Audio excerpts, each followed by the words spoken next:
Okay, I am rolling.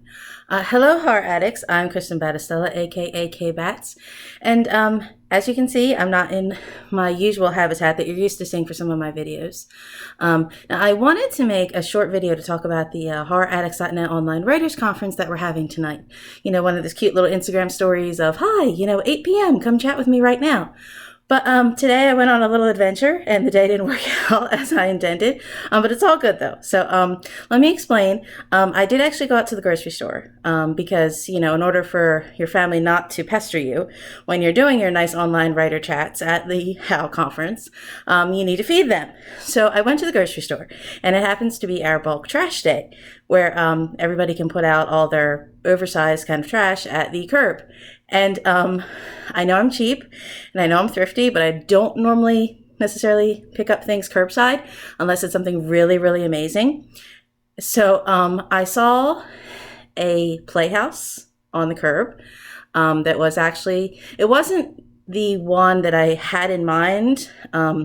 We've posted and laughed about how people have painted some playhouses and made them, more Addams Family or Munsters than kind of cute and sweet and pink.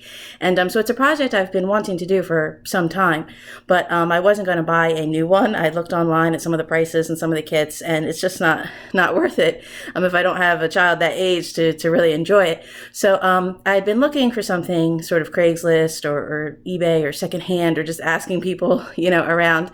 So I happened to see a Playhouse on the road, and it wasn't the model that I had in mind, but it is a very cute model.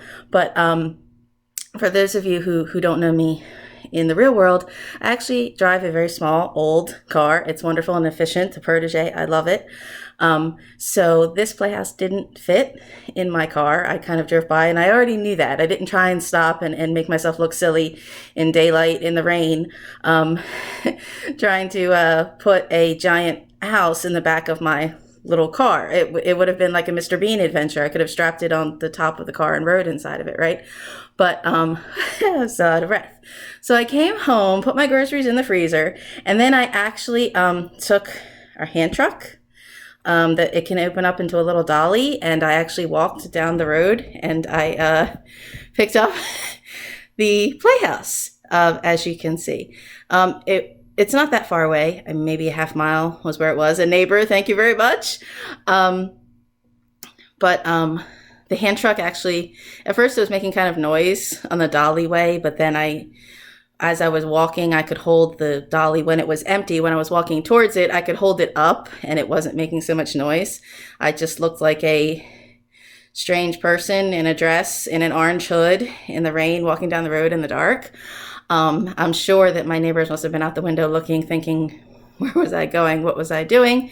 And then I'm sure maybe the neighbors had a good laugh watching me try and figure out the math and the geometry to get it turned the right way. It's not super heavy. And these kind of interlock together, plastic, these kind of houses. And this one actually had some screws in it just to make it a little more sturdy, so I couldn't take it apart. So I suspected that. I knew I was going to have to put it on the hand truck as is. You can see I'm in my wonderful garage right now where I can kind of work on it a little bit maybe. I wasn't going to video outside in the rain. So I came home and I wanted to share this, just a brief little fun, crazy video. I sent a message to my sister, warning my sister that I was going out in the dark on the road. So if something happened to my family, something happened to me, let my family know. Now you may ask, the reason I wanted to do this is twofold.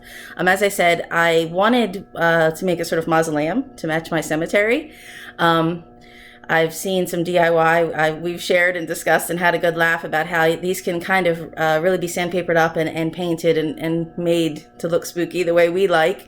But I've also seen a few things about this kind of plastic kind of material that it's good insulation and you can line it, and I'll probably put in a little floor. But I also wanted to make a feral shelter for some of the, we've got some stray cats and some rabbits. I actually saw some bunny rabbits. Cute little adorable bunny rabbits on my adventure down the highway. So hopefully that is a project that you will get to see sometime. I do have some more Kbatz crafts in store. I was going to do some sewing to show you. This is something that's a little more labor intensive and probably takes a lot of nice weather to do. But it was a crazy adventure that I wanted to share with you, and it does kind of work out for our horroraddicts.net online writers conference. There's the camera I should be looking at, right? I wrote a couple prompts and some videos and some essays about different writing inspiration and creativity and going out and having an experience and adventure. And lo and behold, I ended up on my own today, on my own adventure today. So now I have to cook for the family and get back to chatting with you live at How. So, bye! Oh, cute little cat house. Woo.